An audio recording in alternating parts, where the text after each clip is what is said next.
What is up, everyone? Welcome back to the channel. Today, we are settling the ultimate rivalry.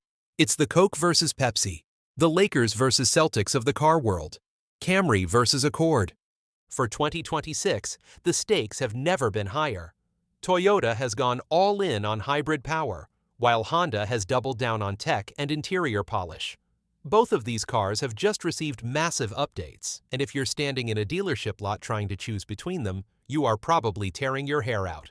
Stick around, because by the end of this video, I'm going to tell you exactly which one wins on fuel economy, which one actually feels like a luxury car inside, and the one specific feature that might make the Camry the only choice for those of you living in the snowbelt.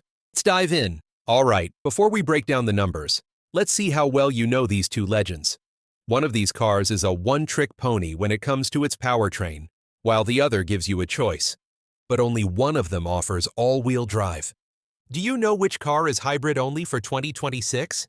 And which one is the only one you can get with AWD? A. The Honda Accord is hybrid only and has AWD. B. The Toyota Camry is hybrid only and has AWD. C. Both are hybrid only, but only the Honda has AWD. Think about it for a second. The answer actually changes everything if you live in a snowy climate. You can find the quiz in the description and answer it there. I'll give you the answer in exactly 60 seconds when we pop the hoods. The Powertrain Showdown. Hybrid versus choice. Let's start under the hood, because the philosophy here is totally different. The 2026 Toyota Camry has officially simplified your life. It is hybrid only. You get a 2.5-liter four-cylinder paired with Toyota's 5th-gen hybrid system. It pumps out 225 horsepower in front-wheel drive, and if you check the box for electronic AWD, that jumps to 232 horsepower. Now, look at the 2026 Honda Accord. Honda is still giving you a choice, but there's a catch. The base LX and SE trims use a 1.5-liter turbo gas engine with 192 horsepower. If you want the good stuff, the hybrid, you have to step up to the sport trim or higher. That hybrid system delivers 204 horsepower. The verdict on power? On paper, the Camry is punchier. It feels a bit more eager when you're merging onto the highway. But the Accord? It's smoother. Honda's dual-motor setup mimics an EV feel better than Toyota's system, which can get a little buzzy when you really floor it. MPG, the battle of the pump. If you're buying a hybrid, you're buying it for the MPG. The Camry LE is the king of the gas station, hitting a massive 51 miles per gallon combined. Even the sportier XSE trims stay in the high 40s. The Accord Hybrid is no slouch, but it trails slightly, maxing out at 48 miles per gallon combined on the EXL and dropping to 44 on the trims with those big 19-inch wheels. It sounds like a small difference, but over 5 years of commuting, that's real money staying in your pocket. Interior and tech. Luxury versus logic. This is where the Accord strikes back, and it strikes hard. Stepping into the 2026 Accord, it feels expensive. The honeycomb dash vent design is iconic at this point, but for 2026, they've upgraded the tech. You get a standard 10.2-inch digital cluster and, on hybrid trims, a beautiful 12.3-inch widescreen with Google built-in. Having Google Maps and Spotify native to the car without needing your phone is a total luxury tier experience. The 2026 Camry interior is a massive improvement over the old one. It's logical, it's sturdy, and that new 14-inch curved display on higher trims is visually impressive. However, it still feels a bit more utilitarian than the Honda. Toyota wins on storage and smart cubbyholes, but Honda wins on the vibes. If you want to feel like you bought an entry-level Acura, get the Accord.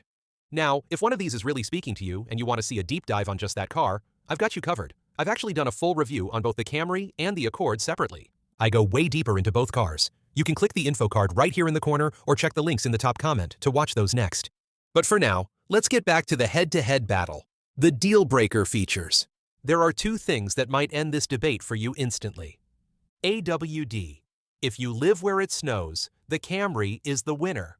Period. You can get all-wheel drive on any Camry trim. The Accord? It's front-wheel drive only. Honda still hasn't added AWD to the Accord, which is a massive L for northern drivers.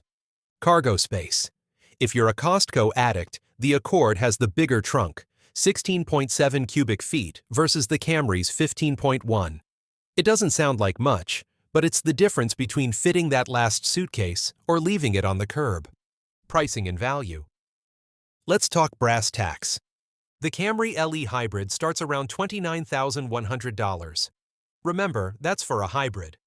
The Accord LX Gas starts a bit lower at $28,300, but if you want the Accord Hybrid, you're looking at a starting price of roughly $33,800.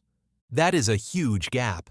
You can get into a hybrid Camry for nearly $5,000 less than a hybrid Accord. Toyota is essentially democratizing the hybrid, while Honda is treating it as a premium upgrade. Final verdict: which one should you buy? So, who takes the crown for 2026?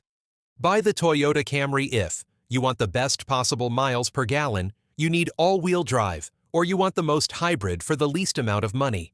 It is the smarter financial decision. Buy the Honda Accord if you actually enjoy driving. It handles better, it's quieter on the highway, and that Google-integrated tech suite makes the Camry system look like a calculator. It's the driver's choice. But what about you? Are you taking the efficiency of the Camry or the polish of the Accord? Let me know in the comments. I'm curious to see which side you're on. Don't forget to hit that like button, subscribe for more 2026 deep dives, and I'll see you in the next one.